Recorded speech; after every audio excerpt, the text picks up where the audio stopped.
Hello friends. Learning success point sociology YouTube channel में आपका बहुत बहुत स्वागत है। वेलकम है। जैसा कि आज बहुत बड़ी आज समाज में चाहे हर पेरेंट्स या फिर हर स्टूडेंट कहीं ना कहीं इस बड़ी मुद्दा से जो है कि सही सब्जेक्ट का चुनाव कैसे करें। ये उनके लिए है जो अभी अभी इंटरमीडिएट पास आउट हुए हैं। कोविड-19 में सभी चाहे किसी भी बोर्ड को हो, चाहे स्टेट का हो, चाहे सीबीएसई आईसीएसई, सबको प्रमोट कर दिया गया। 100% अगर मैं एक रेशियो लेके चला जाए कि हर 100% में इंटरमीडिएट के सभी बोर्डों से बच्चे पास हुए हैं जिनमें पहले से उनका इंटरमीडिएट में बायो, मैथ, इनका तो पहले से ही एम है कि मैं जो बायो वाले हैं वो मेडिकल के फील्ड में जाना चाहते हैं। दैन जो मैथ वाले हैं वो आईआईटी या फिर स्टेट के इंजीनियरिंग कॉलेज से बीटेक करना उनका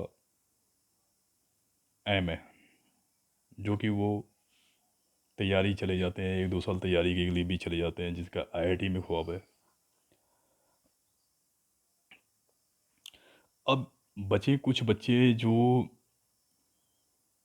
इंटरमीडिएट में जो कॉमर्स लेके पढ़ाई करते हैं, वो भी क्या नाम है कि जो कॉमर्स लेके पढ़ाई करते हैं उनका भी लगभग एम क्लियर होता है कि उन्हें बिजनेस फील्ड में अपने सपने बनाने हैं। 3 चीज़ क्लियर हो गई। बचे कुछ परसेंट जो 40% जिनकी पॉपुलेशन सबसे ज़्यादा पढ़ी होती है, क्योंकि हमारे यहाँ दो सोसाइटी की मैं बात करूँगा, एक रूरल एरिया के वो स्टूडेंट और एक अर्बन एरिया के वो स्टूडेंट जो कभी कभी क्या नाम है कि देख ही देखा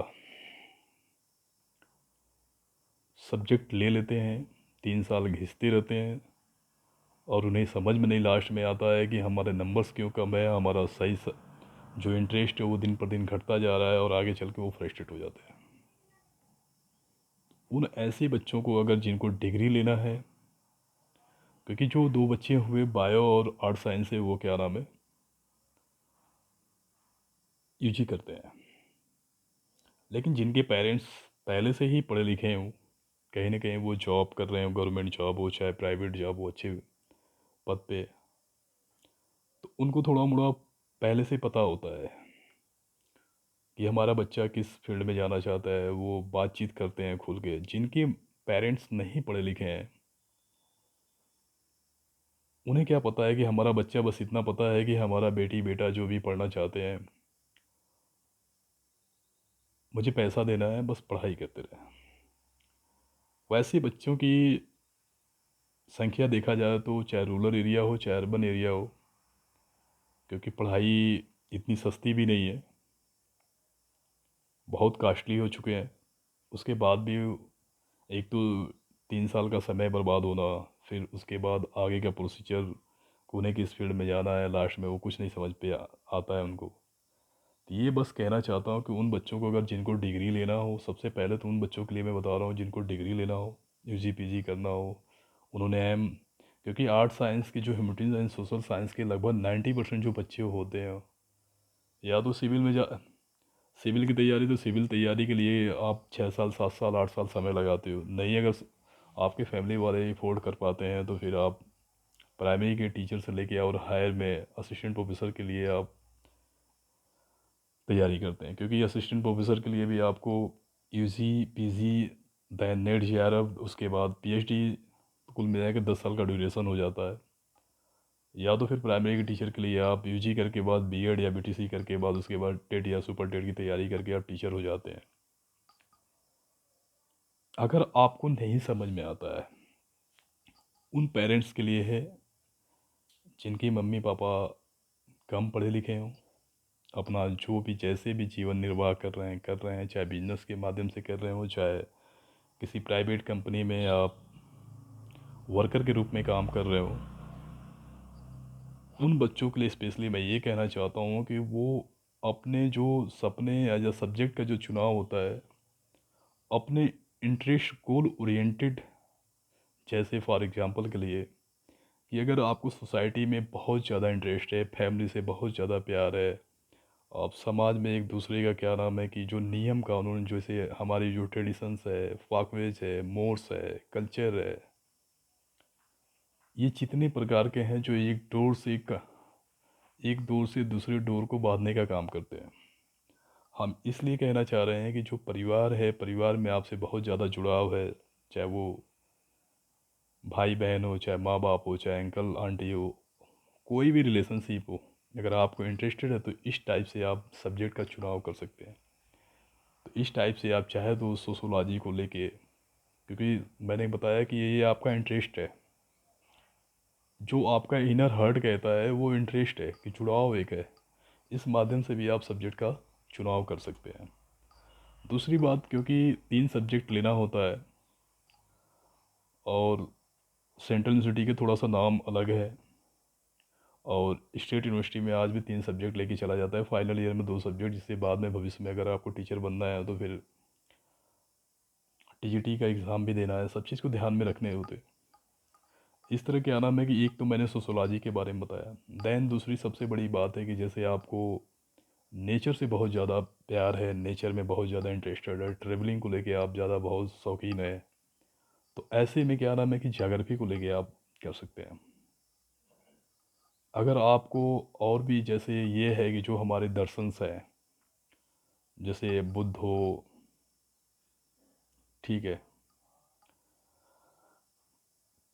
और भी जो फॉरेनर फिलासफर्स हैं या सोशोलॉजी के थिंकर्स हैं, वेस्टर्न थिंकर्स हैं, आप उनके बारे में या धर्म से रिलेटेड आप वो चीज़ें का अध्ययन करना चाहते हैं तो फिलासफी को भी लेके आप स्टडी कर सकते हैं। आपको लिटरेचर पढ़ने की बड़ी शौक़ है, आपको हमेशा शेर व शायरी कहने की बड़ी, कविताएं लिखने की बड़ी शौक़ है, तो आप हिंदी लिटरेचर से लेके बीए कर सकते हैं और इंग्लिश भी लेके कर सकते हैं। ये आपको तय करना है कि आपका मीडियम कैसा है। हिंदी मीडियम है तो शायद मुझे नहीं लगता कि इंग्लिश में लेके करेंगे, आप हिंदी में ही सूटेबल हैं। उसी प्रकार मैं कहना चाहता हूँ, ये तो उन बेस की हो गई जो डिग्री लेके आगे चल के प्राइमरी के टीचर या फिर हायर की तैयारी करते हैं, उनके लिए बेटर है। और जिनकी माता पिता क्या नाम है कि नहीं पढ़े लिखे हैं, वो 6 7 8 जो भी पढ़े हैं, नहीं पढ़े भी है, क्योंकि हर माँ बाप के सपने होते हैं, चाहे वो मड़ई में रहने वाला व्यक्ति हो या फिर महलों में रहने वाला व्यक्ति हो, सभी के सपने होते हैं कि हमारा बेटा आगे चल के जो मैं ज़िंदगी जी रहा हूँ वो मेरे बेटे बेटी ज़िंदगी न जिए। एक ड्राइवर से अगर पूछा जाता है फॉर एग्जांपल करके कि आप अपने बेटे को भी ड्राइवर बनाओगे, तो शायद वो कभी ज़िंदगी में नहीं कहता है कि मैं अपने बेटे और बेटी को ड्राइवर बनाऊंगा। इसलिए जो उसने झेला है शायद वो अपने बेटों को नहीं झेलना देता है, चाहे बेटी को नहीं। इसलिए बेटे बेटी की बात कर रहा हूँ, तो आपके पेरेंट्स कितना आपको पढ़ाते हैं ये अफोर्ड करते हैं, क्योंकि एजुकेशन महंगी हो चुकी है, उसके हिसाब से आपको कितना अफोर्ड करना है, ये सारे तय आपको करना पड़ेगा। और मैं ये नहीं कहता हूँ कि ह्यूमैनिटी एंड सोशल साइंस में स्कोप नहीं है। मैंने कहा कि आप प्राइमरी से लेके हायर एजुकेशन तक आप सफ़र कर सकते हैं। देन सिविल में उठा के देख लीजिए आप, ये मैं नहीं कहूँगा 2012 से लेके 2020 की मैं बात करूँगा। 2012 छोड़िए, 2013 के लगभग 2015 से लेके 2020 तक के जो 5 साल 6 साल में जो आईएएस की बैच निकली है एपीएससी की, उनमें ज़्यादा से ज़्यादा तो मेडिकल और बीटेक वाले ही, आईआईटी वाले ही अपना छलांग लगा रहे हैं। ह्यूमैनिटीज एंड सोशल साइंस के लगभग मुझे लगता है 10% भी कैंडिडेट पास आउट नहीं हो पा रहे हैं। अगर जो पास आउट हो रहे हैं तो अपना रैंक सुधारने के लिए, किसी को एलाइड सर्विस मिला होगा, किसी को आईआरएस सब्जी मिला मिला होगा, तो वो अपना आईएएस और आईपीएस के चक्कर में उन्होंने क्या नाम है अपने को इम्प्रूव किया है। दैन दूसरी सबसे बड़ी चीज़ ये है कि जो मेडिकल के स्टूडेंट हैं उनका 2 साल 4 साल का एक टारगेट होता है, तो अपना वो अपने फील्ड में वो माहिर हो जाते हैं। मैंने कहा कि जो ह्यूमैनिटी एंड सोशल साइंस के जो प्राइमरी से लेके हायर तक का वो सफ़र करते हैं, दैन उसके बाद सिविल सर्विसेज का भी तैयारी करते हैं। एक समय था कि जब 950 नंबर लाने वाला, 970 नंबर लाने वाला 2012 में इंटरव्यू कॉलिंग नहीं होती थी। लेकिन आज जो रिटेन का स्किल है, इंग्लिश मीडियम वाले जो फोबिया बना दिए हैं कि मतलब हम इंग्लिश जान गए, सब कुछ जान गए, लेकिन आज जो रिटेन का स्किल है यूपीएससी का, आप उठा के देख लीजिए मेंस का, 700 नंबर, 600 नंबर लाने वाला भी यूपीएससी में एलाइड सर्विस पा गया है। एक समय 2300 का होता था, 2300 में लगभग 1500, 1600, 1300 नंबर लाने वाला आईएएस में सिलेक्शन होता था। मतलब एक तरफ से कहा जाए कि जो राइटिंग स्किल थी कहीं ना कहीं घट गई है। हम हर बात को, जैसे एक छोटी सी एग्जांपल दे रहे हैं कि हम अपने मौसा को भी कहना है तो अंकल कहेंगे, अपनी मौसी को कहना है तो आंटी कहेंगे, अपने चाची को भी कहेंगे आंटी कहेंगे। मतलब अंकल आंटी और यही brother in law, sister in law वगैरह में ही रह गया। लेकिन एक जो हिंदी जो लिखने का जो राइटिंग स्किल होती है, ह्यूमैनिटीज एंड सोशल साइंस का स्टूडेंट, मैंने कहा ना कि 2012 में 970 980 नंबर लाने वाला भी स्टूडेंट आईएएस इंटरव्यू नहीं पा पाया, तो वो भी सफ़र करते हैं। लेकिन अब इंग्लिश का जो फोबिया हो गया, लोगों को डर हो गया कि इंग्लिश आना चाहिए। इंग्लिश ऐसी कोई बहुत बड़ी बात नहीं है, आपको माहौल होना चाहिए। अब हम, ये मैं कहता हूँ कि जो सिविल सर्विसेज में जो आईएफएस, इंडियन फॉरेन सर्विस जाते हैं, जो टॉप क्लास की सर्विस मानी जाती है, एक राजशाही नौकरी मानी जाती है, क्या ये बताइए कि वो 3 साल की ट्रेनिंग होती है, तो क्या अगर किसी को पाकिस्तान तो छोड़िए, किसी को चाइना में अगर जाना है तो क्या अंग्रेज़ी नहीं सीख पाता है? अंग्रेज़ी सीख लेता है। आपको जॉब मिलेगी तो आप उस फील्ड में माहिर हो जाएंगे। अदरवाइज़ जॉब जॉब जब तक नहीं मिल रही है, अगर आपकी हिंदी मीडियम से पढ़ाई है, जॉब तब तक नहीं मिल रही है, तब तक आप इंग्लिश कभी नहीं सीख पाएंगे। आपको वो माहौल होना चाहिए, वो इन्वायरमेंट होना चाहिए। इंग्लिश ऐसी कोई बड़ी बात नहीं है, आप बोलना जान जाइए। लोग लिखना जानते हैं, बोलना नहीं जानते। कभी बोलना जानते हैं तो लिखना नहीं जानते हैं। ऐसा नहीं है कि हिंदी बहुत इजी लैंग्वेज है। मदर टंग है, इंडिया की मदर टंग लैंग्वेज है, क्योंकि बचपन से ही चीज़ घर में सीखा जाता है या सिखाया जाता है कि हिंदी में जैसे भी मम्मी पापा, माँ बाप, जो भी जिस तरह का जिसके साथ रिलेशन होता है उस तरह का बिहेव किया जाता है। तो इस तरह की जो समस्याएं आती है नए बच्चों के लिए, सोशोलॉजी के बारे में मैंने बता दिया कि आप सोसाइटी से बहुत इंटरेस्ट करते हैं, धर्म से फ़िलासफ़र बनना चाहते हैं तो फ़िलासफ़ी लेके आप वो कर सकते हैं। तीसरी आपको मैंने कहा लिटरेचर, पोएट वोएट लिखने की, दोहा गज़ल वगैरह जो भी है, तो आप चाहे तो उससे लिटरेचर ले सकते हैं, चाहे किसी भी सब्जेक्ट से, चाहे अगर हिंदी हो, इंग्लिश हो, उर्दू हो, जो भी आप लेके चलना चाहते हैं। आपको अच्छी क्या नाम है कि इकोनॉमिक्स की, अर्थशास्त्र के कुछ ऐसे पॉइंट आप भी से आपको देखा जाए तो वो भी सेलेक्ट कर सकते हैं। आपको बड़े इतिहास घूमने के शौकीन है कि आप इस देश में जाके, उस राज्य में जाके वो चीज़ के बारे में आप गहन अध्ययन करना चाहते हैं कि ये किसने बनवाया था, किसके लिए बना था, क्यों बनवाया गया। इतिहास भी ले सकते हैं, एंथ्रोपोलॉजिस्ट भी ले सकते हैं। तो इस तरह का सब्जेक्ट का आप सिलेक्शन कर सकते हैं। हमारा सिर्फ फोकस था उन बच्चों के लिए जो अभी भी इंटरमीडिएट पास हो गए, ज़्यादा से ज़्यादा रूरल एरिया के बच्चों के लिए जिनके माता पिता पढ़े नहीं हैं, कम पढ़े लिखे हैं, उनके बच्चे के लिए आगे की पढ़ाई, हाई स्कूल इंटरमीडिएट तो सभी पास करते हैं, सभी उस पॉइंट से या उस फील्ड से वो होकर ही सभी लोग आगे बढ़ते हैं। लेकिन वो एक ऐसा मिड पॉइंट है कि हमें लगता है कि सभी के बच्चे लगभग, मैंने कहा कि सभी के बच्चे लगभग maths, bio plus art science या फिर कॉमर्स ऐसे लेके पढ़ाई करते हैं। लेकिन जब यूजी की बात आती है, स्नातक की बात आती है, तो इस तरह का क्या नाम है कि उनका माइंड डाइवर्ट हो जाता है। तो इसलिए हम ये कहना चाहेंगे कि अगर आपके रिश्तेदार में या फिर आपके फ्रेंड सर्किल में कोई बड़ा हो जो तैयारी कर रहा हो, उनसे भी आप चाहे तो डिस्कस कर सकते हैं।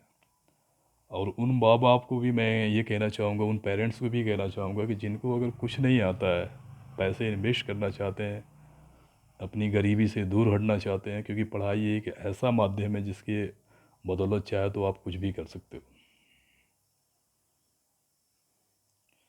इसलिए उन्हें भी खुल के अगल बगल पड़ोस में कोई भी अगर आपका हो, उनसे खुल के कि आगे क्या करना चाहता है, कैसे नहीं करना चाहता है, किस फील्ड में जाना चाहता है, क्या बनना चाहता है, तो उस तरह का सब्जेक्ट का सही चुनाव करिए जिससे आके आगे चल के आपको कोई परेशानी ना हो। क्योंकि सिलेक्शन होना ना होना ये आपके ऊपर डिपेंड करता है कि आप किस तरह से पढ़ते हैं, किस तरह से हार्ड वर्क करते हैं, आपकी गेनिंग पावर क्या है, आपके ऊपर जो पेरेंट्स खर्च कर रहे हैं वो भी सब चीज़ मायने है, आपकी माहौल कैसा है, ये सारी चीज़ निर्धारित करता है। ऐसा नहीं है कि हम जो बच्चे मेडिकल में तैयारी करते सभी डॉक्टर नहीं हो पाते हैं। 10%, 20%, 30%, 40% तक मान लिया जाए कि 40% तक हो जाते हैं। लेकिन एक सही समय के बाद जब उनकी एज ख़त्म हो जाती है, जिसका एम्स में या सीपीएमटी के माध्यम से एमबीबीएस, चाहे एम्स के माध्यम से एमबीबीएस, उनकी एक एज होती है, टाइम ड्यूरेशन की बात होती है, इंटर के बाद इतने साल तक नहीं सिलेक्शन होता है, वो भी लास्ट में इधर ही आते हैं, बीए करते हैं, चाहे वगैरह वगैरह जो भी करके फिर तैयारी करते हैं। मैं इसलिए कहना चाहता हूँ कि आप इंटरमीडिएट के बाद सही तरीके से सब्जेक्ट का चुनाव करके अगर आप मेहनत करते हैं तो मुझे नहीं लगता कि आप उस चीज़ को पाने में आपको कई साल का मेहनत करना पड़ेगा। आज हम पढ़ाई का सिर्फ एक माध्यम है कि हमें जॉब चाहिए, वो भी गवर्नमेंट जॉब चाहिए। क्योंकि कोविड-19 में एक चीज़ सिखा दिया कि जिसकी सरकारी नौकरी थी, चाहे छोटा कर्मचारी से लेके चाहे बड़ा कर्मचारी तक, चाहे अधिकारी तक, उन सभी की सैलरी आई है टाइम पे। प्राइवेट कंपनी में ये हो गई कि मंदी की मार्केट आ गई। बहुत सी कंपनियां, 70% कंपनियां बंद थी कोविड-19 में पहली फेज़ में। सेकंड फेज़ में भी धीरे धीरे गवर्नमेंट ओपन की, लेकिन अभी भी कुछ बंद है। तो मैं ये कहना चाहता हूँ कि कोविड-19 की टाइम पीरियड में लोगों की जो सैलरी 70,000 थी, 80,000 सैलरी थी, वो आगे सीधे 30,000 पे काम किए। अब दिल्ली जैसे शहर में वो फ्लैट लिए, चाहे गुड़गांव जैसे शहर में, बेंगलोर जैसे, हैदराबाद जैसे जो मेट्रोपॉलिटन टाइप की सिटीज़ हैं, वहाँ पे वो उस टाइप के कमरे अपना सब चीज़ लिए। पता चला कि उनकी जो महीने का खर्च था वो 40 से 50,000। लोगों ने घर छोड़ के, वहाँ से छोड़ के, जॉब छोड़ के, या चाहे जैसे भी है जिस कंडीशन से वहाँ से निकले वो घर आ गए। तो मैं एक चीज़ तो ज़रूर कहूँगा कि आप गवर्नमेंट जॉब के चक्कर में पड़िए। मैं ये नहीं कहता हूँ कि आप, अगर आपका बीएससी, बीकॉम, बीए इस तरह के अगर आपने यूजी में कोर्स किया है तो आपके लिए बेटर है कि आप गवर्नमेंट जॉब को पकड़े। अदरवाइज़ आपके प्रोफेशनल डिग्री है, बीटेक है, एमटेक है, एमबीए है, तो फिर आप प्राइवेट कंपनी में, क्योंकि उस 10% में आपको जॉब मिलेगा जहाँ बड़े पैकेज पे आप काम करेंगे। उसी प्रकार अगर ओनली प्लेन बीए बीएससी अगर करके जा रहे हैं तो फिर आपको सामना तो करना पड़ेगा। हम ये नहीं कहते कि आपको जॉब नहीं मिलेगी, आपको 10,000 की भी जॉब मिल जाएगी। लेकिन क्या आज के ज़माने में 10,000 की जॉब आप खुद सेटिस्फाइड नहीं होंगे, लेकिन हाँ घर की मजबूरी होगी कि आपको 10,000 की जॉब ही आपके लिए बेटर होगा। हमारे देश में सबसे बड़ी चीज़ ये है कि एक तो चाहे स्टूडेंट हो चाहे पेरेंट्स हो, आधी से ज़्यादा झूठ बोलने की कोशिश करते हैं। हम ये कहते हैं कि आपके पास जो है उसी के बारे में बात करिए तो ज़्यादा बेटर होता है। क्योंकि आप किसी को बहका के या फिर किसी को ये कह सकते हैं कि मेरे पास ये है वो है, आपकी सारी कंडीशन को देखते हुए अगला ये आपको एनालिसिस कर देगा कि आपके पास कुछ नहीं है। तो ये थी सही सब्जेक्ट का चुनाव करना। अबाउट इंट्रोडक्शन टू सोशोलॉजी, समाजशास्त्र के बारे में परिचय था। देन दूसरा था subject selection for new students, उन विद्यार्थियों के लिए जो सही तरीके से सब्जेक्ट का चुनाव नहीं कर पाते हैं और वो देखी देखा जो है यूजी में एडमिशन्स ले लेते हैं।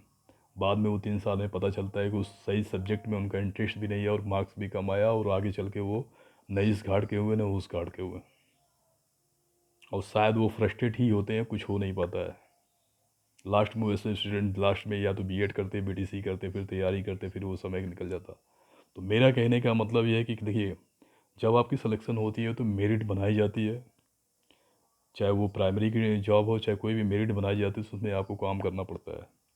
तो मैं ये सिर्फ कहना, सही सब्जेक्ट का सही तरीके से अगर चुनाव करके आप तैयारी करते हैं, पढ़ते हैं, तो मुझे नहीं लगता कि आपके मार्क्स कम आएंगे आपके, क्योंकि जब आपका इंटरेस्ट खुद का रहेगा, आपकी उस सब्जेक्ट में रुचि या जिस प्रकार से मैंने कहा कि अगर जो समाज में आप देखते हैं उस तरह के अगर आप सब्जेक्ट का चूज भी करते हैं तो आगे चल के आपको बहुत बेनिफिट होती है।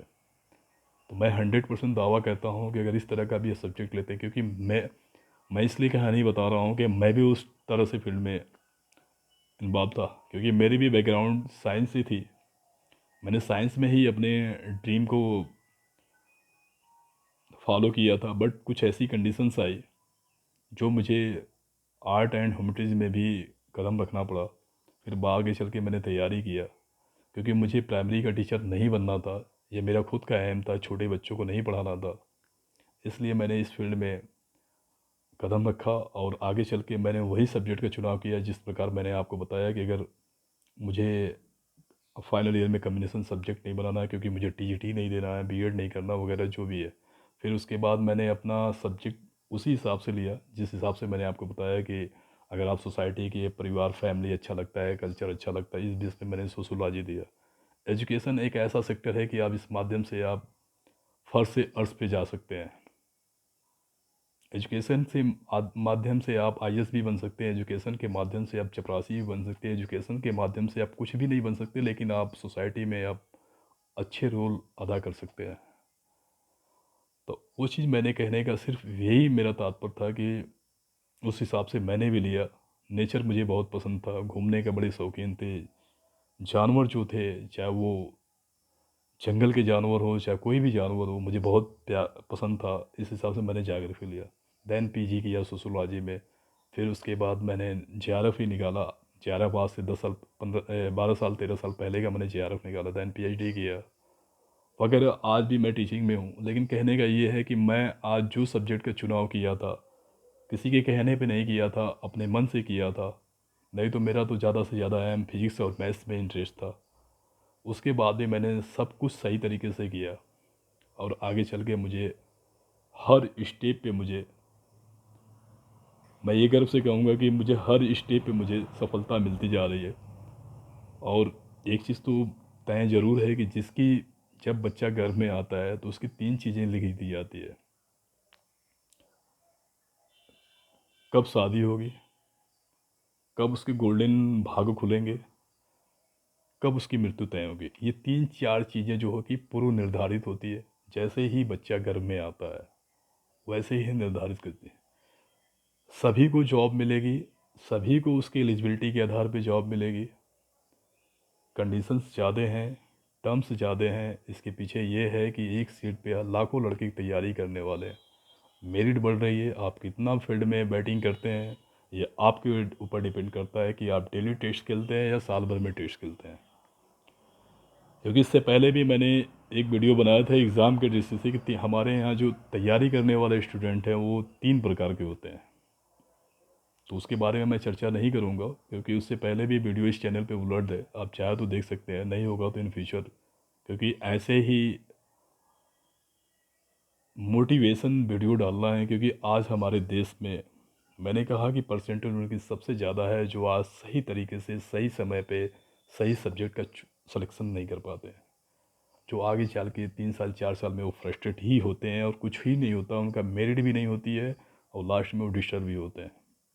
फिर वो कैसे कैसे प्राइवेट कंपनी में 10-12 हज़ार की नौकरी करते हैं, फिर उससे जीवन यापन नहीं होने वाला है।